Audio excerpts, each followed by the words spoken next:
Karibu mtazamaji wa Uba Kigoma, kipindi hewani ni Uba Sports ambapo tutazungumzia Simba Sports baada ya michezo ya kimataifa ambapo alipoteza kwa mabao 2-1 dhidi ya Stade Malien, lakini akapoteza bao moja dhidi ya Petro de Luanda ya kule Angola. Tutazungumzia mchezo wa Mbeya City ambao Simba cheza akiwa nyumbani Meja Jenerali Samuyo kwa ushindi wa mabao 3-0. Tunaiona wapi Simba baada ya kimataifa? Mimi ni Halfan Rajabu, lakini nitakuwa na mchambuzi wa masala ya kabumbu ambaye ni Paul Tembo. Tumemwangalia mnyama Simba baada ya michezo ya kimataifa ambapo alipoteza mechi mbili ya nyumbani pamoja na ugenini. Lakini amerudi katika ligi, ameshinda kwa mabao 3-0 ambapo magoli yake yalifungwa na Jonathan Soa, Mohamed Bajabiri lakini na Morris Abraham. Unaiona wapi Simba katika ligi ya NBC?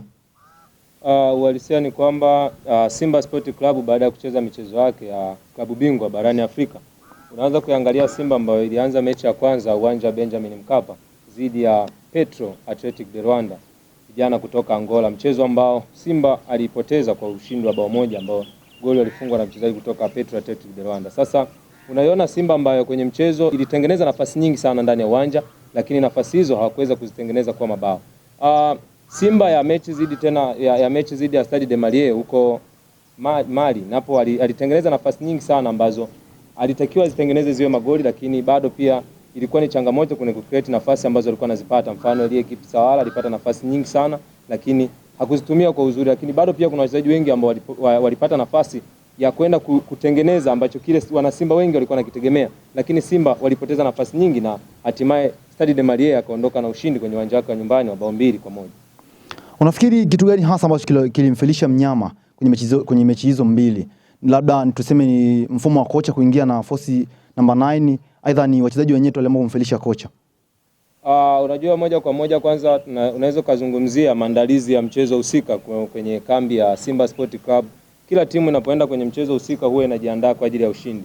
Na kuna mechi zingine ambazo makocha huwa anaandaa timu kwenda kupata sare.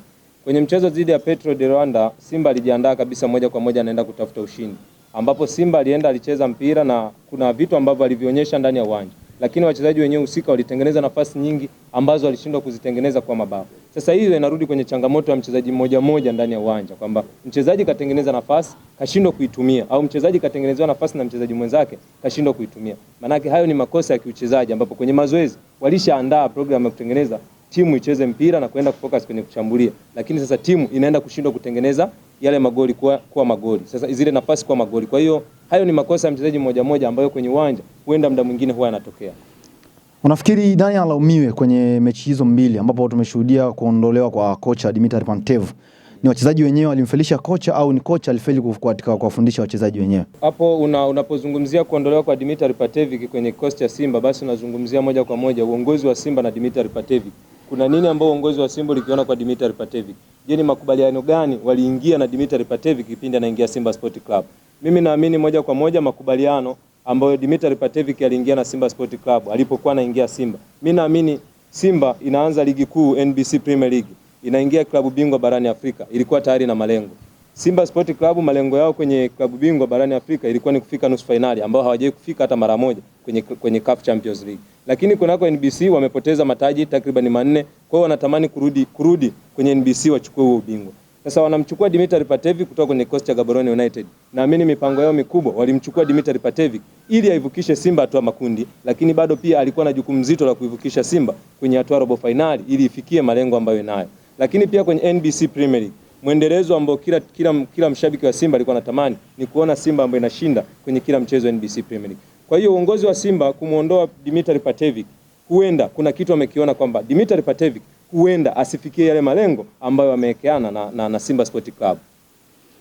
Unaweza kuzungumzia miongoni mwa mechi ambazo zilileta kigumizi kwa Dimitar Pantev ni mechi ya Simba na JKT ambayo alishinda kwa bao 2-1 ambapo alifanya comeback nafikiri. Unafikiri mechi ile ilisababisha, ni miongoni mwa sababu zilizosababisha Dimitar Pantev kuondoka? Unajua moja kwa moja mashabiki wa Simba kitu ambacho muda mwingine wakielewi kwenye mchezo kati ya Simba dhidi ya JKT Tanzania kwa miaka hivi karibuni. Simba Sport Club amekuwa ni mtu ambaye anapata matokeo kwa ufinyu sana na kwa ugumu sana. Mfano nakumbuka NBC msimu uliopita ambapo bwana mdogo Zuma ambaye sasa hivi ni golikipa wa Simba alikuwa pale golini kwenye kikosi cha JKT Tanzania. Na Simba ushindi walipata ushindi kwa goli la penalty ambalo mkwaju wa penalty alipiga Jean Charles Ahoua kwenye dakika za nyongeza. Sasa Dimitar Pantev kwenye mechi dhidi ya JKT Tanzania alianza na wachezaji ambao aliamini ya kwamba wataenda kubishana, kwa sababu JKT Tanzania wana wachezaji ambao muda mwingi huwa wanatumia nguvu ndani ya uwanja. Kwa hiyo aliamua kuwachezesha baadhi ya wachezaji akiamini kuwa wataenda kubishana au kwenda kubishana na wachezaji wa JKT Tanzania kwenye swala la nguvu na baadaye waende kuamua mechi kimbinu. Dimitar Pantev anaingia na kikosi Simba mpaka anaenda half time hapo 0-0. Lakini baadaye namuona kocha wa JKT Tanzania anaingiza mchezaji, anamuingiza Edward Songo ambaye baada ya kuingia amegusa kama touch mbili kama sio tatu akaenda kuscore goal. Hapo ndipo Dimitar Pantev akaona ya kwamba mfumo wake zidi ya mwalimu wa JKT Tanzania, manake JKT Tanzania huenda mfumo wa Dimitar Pantev alioingia nao hawezi kubishana nao tena. Ndio maana Dimitar Pantev akaamua kuchagua kuingiza maingizo mapya ndani ya uwanja, ikiwemo Elie Mpanzu Kipsawala. Elie Mpanzu ambaye hakucheza kwenye mechi ya JKT Tanzania, mashabiki wengi wa Simba walikuwa tayari walikuwa wamekubaliana na Elie Mpanzu kukaa benchi. Lakini baada ya matokeo Simba anaongozwa goli moja, mashabiki wakamkumbuka tena Elie Mpanzu. Kwa hiyo mashabiki ni watu ambao kuna muda unaweza ukawapa kile wanachohitaji, lakini kuna muda wasikipokee kile wanachohitaji kwa sababu ya matumizi husika ya kile ambacho kinaonekana ndani ya uwanja. Kwa hiyo Dimitar Pantev naamini kwenye ule mfumo alioingia nao kwenye mechi dhidi ya JKT Tanzania, yote ni kulingana na kwamba unapocheza na JKT Tanzania ni wachezaji wakubwa kama kina Hassan Dilunga pamoja na wachezaji wengine ambao walishawahi kucheza kwenye timu kubwa kama Simba na Yanga. Kwa hiyo mbinu ndio inaweza kaamua mechi ndani ya uwanja na mchezaji mmoja ndio anaweza kaamua mechi, na ndio maana unamwona Elie Mpanzu baada ya kuingia alionekana kwamba ni mchezaji ambaye huenda alikuwa amefuliwa zaidi kimbinu akiwa benchi na Dimitar Pantev, na ndio maana Simba walienda kupata ushindi wa 2-1. Umemzungumzia Elie Mpanzu. Elie Mpanzu msimu huu ameonekana kutokuwa bora kama ilivyokuwa kwa msimu uliopita. Huenda kwa sababu zimepelekea Elie Mpanzu kuwa vile aidha nzie sakata ambazo zilionekana kwamba anahusishwa na Young Africans labda ndio huenda zilimtoa mchezoni. Unajua miongoni mwa kitu ambacho huwa mashabiki wanaweza kumfanyia mchezaji na akaonekana akawa sio mzuri ni kutokana na yale maneno ambayo anaweza akawa anakutana nayo mtaani. Elie Mpanzu Kipsawala kipindi anatoka AS Vita hakutoka moja kwa moja AS Vita Club. Kwanza alienda majaribio Ubelgiji, anakuja Simba alikuwa na mapumziko zaidi ya takriban miezi kama 6, alikuwa hajacheza mpira wowote zaidi ya kufanya mazoezi kwenye kikosi cha Simba. Na mazoezi yenyewe alikuwa anayafanya, lakini alikuwa bado anapata muda wa mapumziko kwa sababu hakuwa mchezaji rasmi wa kikosi cha Simba. Anakuja kuingia kwenye kikosi cha Simba. Simba muda huo ilikuwa haina mchezaji ambaye kwenye upande wa wing ambaye alikuwa kama ambaye alikuwa anamtarajia kwa muda ule, kwa sababu mchezaji aliyekuwa anaonekana ana ile performance ambayo washabiki wa Simba walikuwa wanaitegemea basi alikuwa ni Kibu Denis Prosper. Ukimwangalia Joshua Mtale alipokuwa amesajiliwa na Simba, kila alichokuwa anakifanya ndani ya uwanja washabiki wa Simba walikuwa hawakielewi. Kwa hiyo kuna muda Elie Mpanzu baada ya kuingia kwenye kile kikosi alionekana bora kwa sababu wachezaji ambao kuna wengine waliokuwa wamesajiliwa kwenye eneo lile walikuwa hawafanyi kile ambacho walikuwa wameletwa kwenye ile eneo husika. Kwa hiyo Mpanzu anaingia kwenye kikosi moja kwa moja msimu uliopita, na msimu huu kuna kitu anakionyesha watu wanashindwa kukielewa. Ni kwa sababu kuna muda Simba ya msimu uliopita kwenye upande wa winga ya kulia na kushoto, kuna muda ilikuwa inahangaika kwa sababu Joshua Mtale Budo hakuwa kwenye ule ubora ambao watu walikuwa wanatarajia. Lakini msimu huu Simba Sport Club ina watu zaidi ya 5 ambao wanaweza kumudu kucheza kwenye upande wa kulia na kushoto. Hapo unamzungumzia bwana mdogo Morris Abraham, anaweza kucheza winga ya kulia na kushoto. Unamzungumzia Mohamed Bajabiri ambaye kwenye mchezo uliopita siku za hivi karibuni kacheza na kapata goli. Naye ni mchezaji ambaye anamudu kucheza upande wa kulia na kushoto. Unamzungumzia mchezaji kama Kibu Denis Prosper, anaweza kucheza upande wa kulia na kushoto. Whatever utakapoamua kumtumia, hata pale kati ukimweka anasimama. Kwa hiyo Elie Mpanzu ukimwangalia, kingine pia unamwangalia Joshua Mtale Budo ambaye kwenye ile sakata la wachezaji ambao anaweza kaachwa na Simba alikuwepo, lakini baadaye alikuwa anaonekana kama ni mtu ambaye ni pilipili na washa kwa muda ambao watu hawakutarajia. Kwa hiyo una Joshua Mtale Budo, una Morris Abraham, una Kibu Denis Prosper, una wachezaji takriban kama 5. Kwa hiyo Elie Mpanzu Kipsawala ili aonekane bora anatakiwa akifanye kile ambacho kinaweza kikawazidi wale wachezaji waliopo kwenye eneo husika. Simba baada ya Dimitar Pantev timu kaachiwa Suleiman Matola.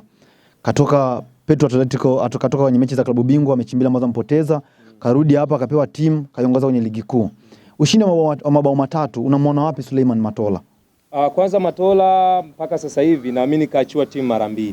Na kila alipoachiwa timu ilionekana inacheza mpira tofauti na ule ambao wengi walikuwa wanategemea.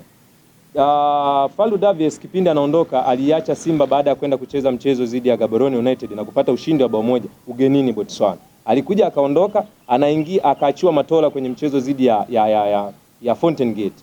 Fountain Gate ambayo kiuhalisia sawa ilikuwa inajitafuta kwa sababu kuna wachezaji baadhi ambao walikuwa hawajaruhusiwa kuingia kwenye mfumo wa timu wa Fountain Gate, lakini kocha Suleiman Matola kuna kitu ambacho aliwasurprise wana Simba ndani ya mechi husika. Mfano mechi ile tulikuwa watu wengi walikuwa naamini kwamba Jonathan Soa ni mchezaji hatari na anaweza kaanza muda wote. Wana Steven Dese Mkwala ambao msimu uliopita alimaliza na magoli 10+, yani magoli 11 ndani ya msimu mmoja. Kwa hiyo waliamini watu wengi kwamba anaweza akaanza Steven Dese Mkwala. Lakini kitu ambacho kiliwastaajabisha watu wengi, alianza na Selemani Mwalimu Gomez ambaye alianza kwenye eneo la striker, baadaye akaja akamuingiza Jonathan Soa ambaye pia alipata goli kwenye huo mchezo usiku. Kwa hiyo unaiona Simba ambayo ina wachezaji ambao kuna muda Suleiman Matola ni kama mwalimu ambaye anawaelewa sana wachezaji wa Simba kuliko walimu wengine ambao wanakuja. Mfano, siku za hivi karibuni Simba ilikuwa haimtumii sana bwana Yusuf Kagoma. Lakini mchezo wa Mbeya City tumemwona Yusuf Kagoma akitumika kwenye eneo la kati. Japo eneo ambalo anacheza Yusuf Kagoma kuna wachezaji wengi ambao sana anabishana nao. Mfano, anabishana na Alassane Kante, lakini pia yupo Nabi Kamara kutoka Guinea. Kwenye eneo lile la kati, uwepo wa Yusuf Kagoma kuna muda washabiki wa Simba. Unajua mashabiki kuna muda kuna kitu huwa wanakihitaji kwenye mechi. Ukiacha mbinu za mwalimu, washabiki nao huwa kuna vitu huwa wanavihitaji kuviona ndani ya mechi. Mfano, mashabiki wengi kuna muda walikuwa wanamhitaji Kagoma ndani ya mechi. Lakini Dimitri Patevic alikuwa mtumii kwa sababu ubora wake ni mdogo kuliko alionao Nabi Kamara pamoja na Alassane Kante. Kwa hiyo unamuona Selemani Matola ambaye kuna muda anajaribu kuwachezesha wachezaji ambao kuna muda ni surprise kwa upande wa Simba. Lakini Suleiman Matola kuna muda ana vitu ambavyo sasa kuna kitu ambacho mimi pia natamani kujifunza kwa Suleiman Matola. Ameachiwa Simba ikiwa inacheza kwenye NBC Premier League. Je, akiachiwa Simba ikiwa kwenye CAF Champions League atacheza vipi? Mfano, unamwona Nabi Kamara kwenye mchezo uliopita dhidi ya Stade de Malien alipocheza kwenye eneo la kati. Unaona kabisa ubora wake unamzidi kabisa Yusuf Kagoma. Kwa sababu hata Yusuf Kagoma kwa siku za hivi karibuni aliondolewa kwenye kosti ya timu ya taifa na akatumiwa bwana mdogo Kevin Nation Aftari kwenye eneo la kati. Ujiji Broadcasting Academy, excellence is our signature.